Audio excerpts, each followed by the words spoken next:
AI is rising. AI is being sold as the magic solution to many workplace problems. But behind this are people who are worried about their jobs, people who are worried about their future, people who need to be supported. And we're going to go through a few articles today, actually, because we're going to look at AI and actually, have a brief chat about its benefits, because there's no doubt that AI does have benefits to organizations. We're going to look at some of the companies who have already or planning to lay off employees because of AI.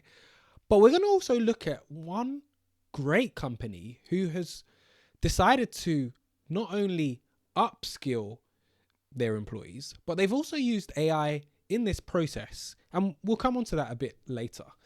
But first, AI. It's everywhere. Everyone's talking about AI this, we can use AI to automate this process, that process, and there's no doubt that it has benefits. In fact, I use AI all the time, right? I'm a ChatGPT subscriber. I use Gemini sometimes. I use Claude. In fact, the thumbnail for this video, Google Gemini helped me generate it, right? So AI has its place.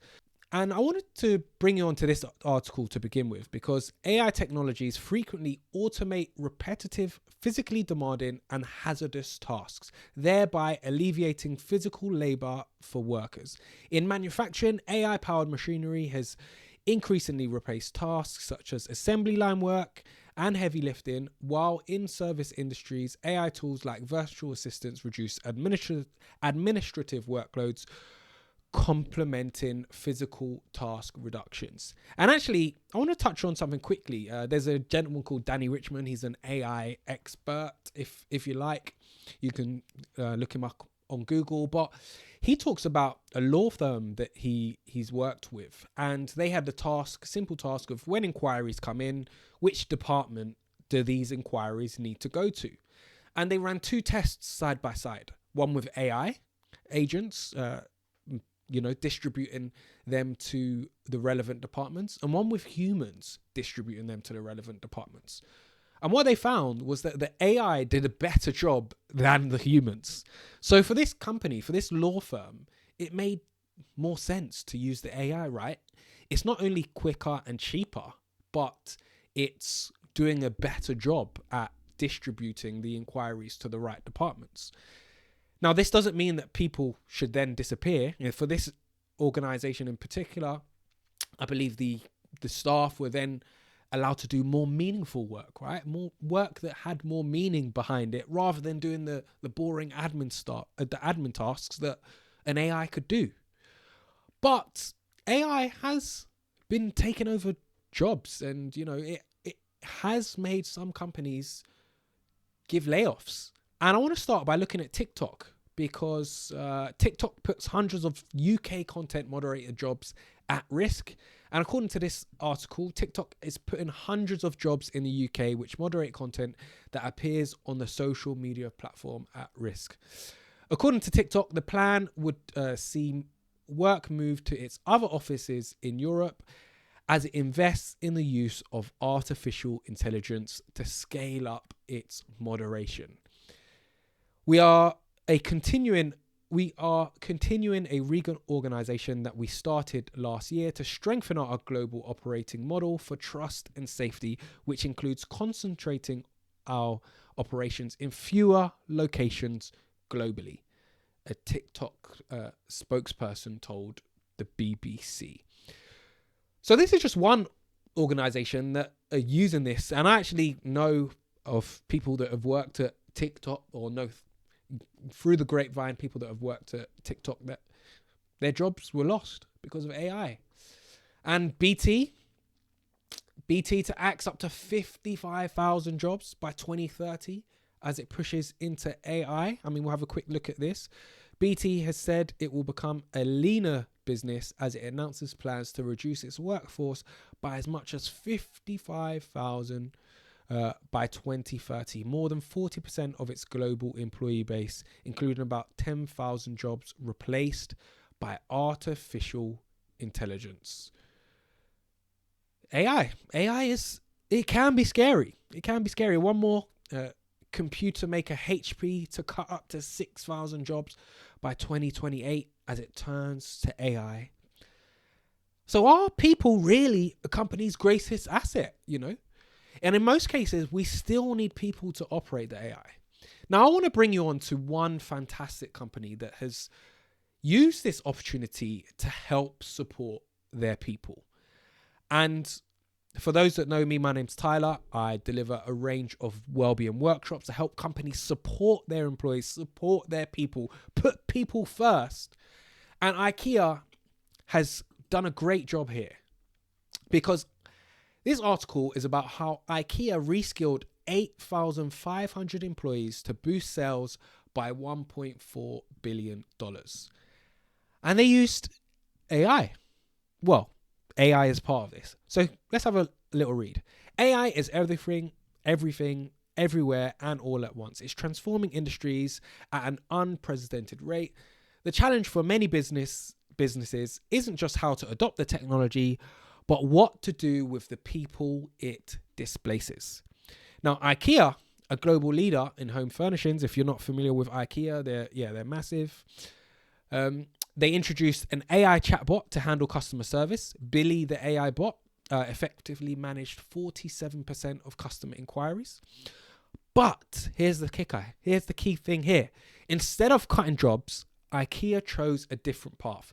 One that not only reskilled 8,500 employees, but also generated a remarkable 1.4 billion in additional revenue.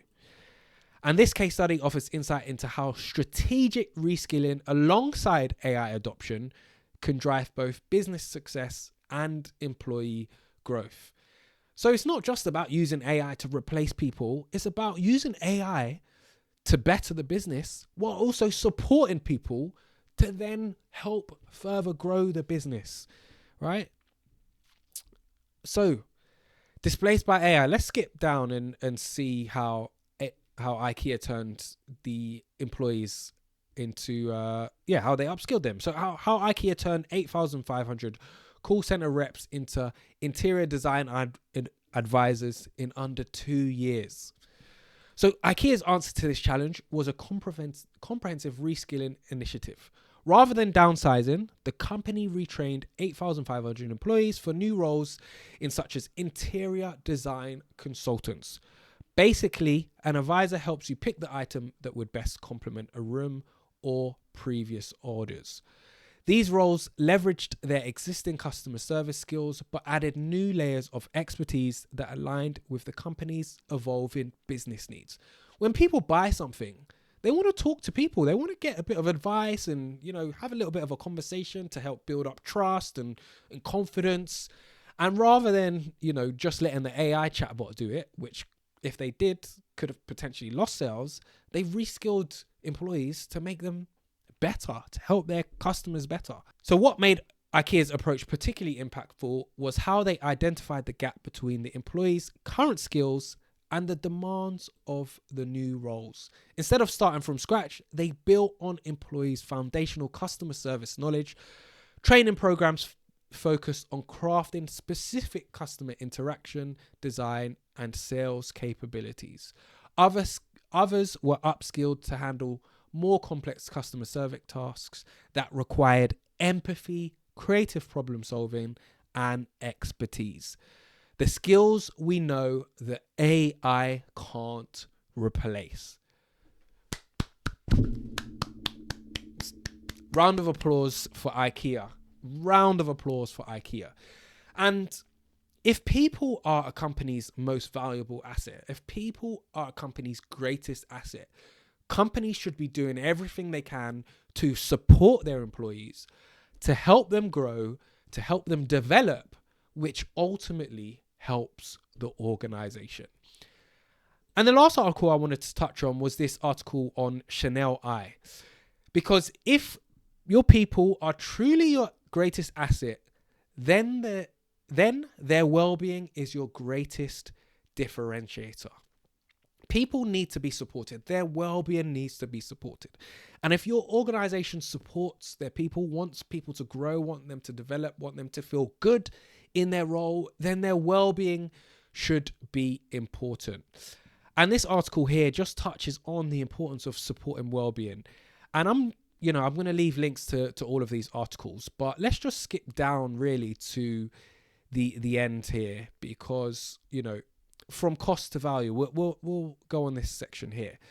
One of the barriers still holding back progress is the outdated view of well-being as a cost. Companies still viewing it as an additional cost. Well-being programs, things like well-being workshops, yes, they cost money. Of course they do. You get skilled professionals like me coming into your company to help prevent issues before they arise, delivering fantastic training and workshops. Of course, this comes at a cost. But you know what else comes at a cost? Sick days, they come at a cost. People leaving the job because they don't feel supported, that comes at a cost. People, feeling underwhelmed or, burnt out in their job role, that comes at a cost. Presenteeism, people being at work, not doing any work, that comes at a cost. And supporting their well-being helps all of these other things that come at a cost, the hidden costs that many companies don't realize exist.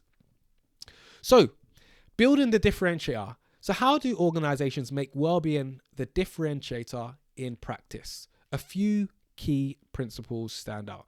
Make it strategic. Well-being should sit at board level, linked to key metrics such as retention, productivity, and risk.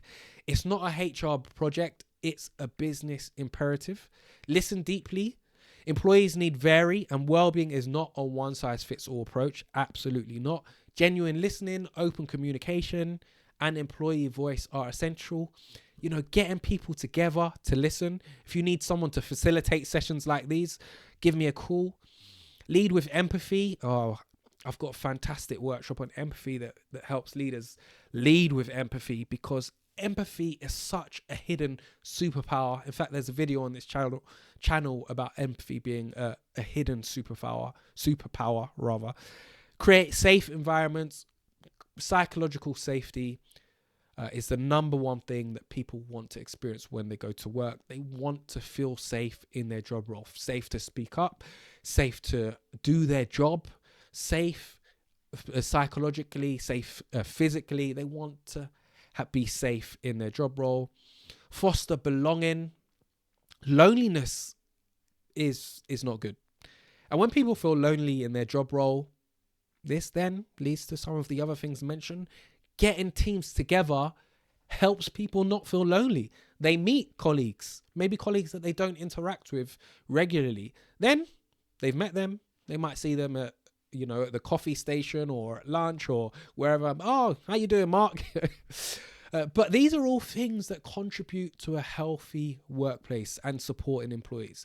Now, while AI, is definitely going to impact jobs, it's definitely going to impact the way we work, it can't replace the human connection that people need in their job roles.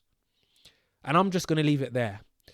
But remember, a happy workforce is a productive workforce. And actually, if you want to see someone who supports their employees, who appears to be a fantastic leader in their organization, watch this video here. It's a completely different style video to this, but yeah, watch this video and learn from this leader, learn from this CEO.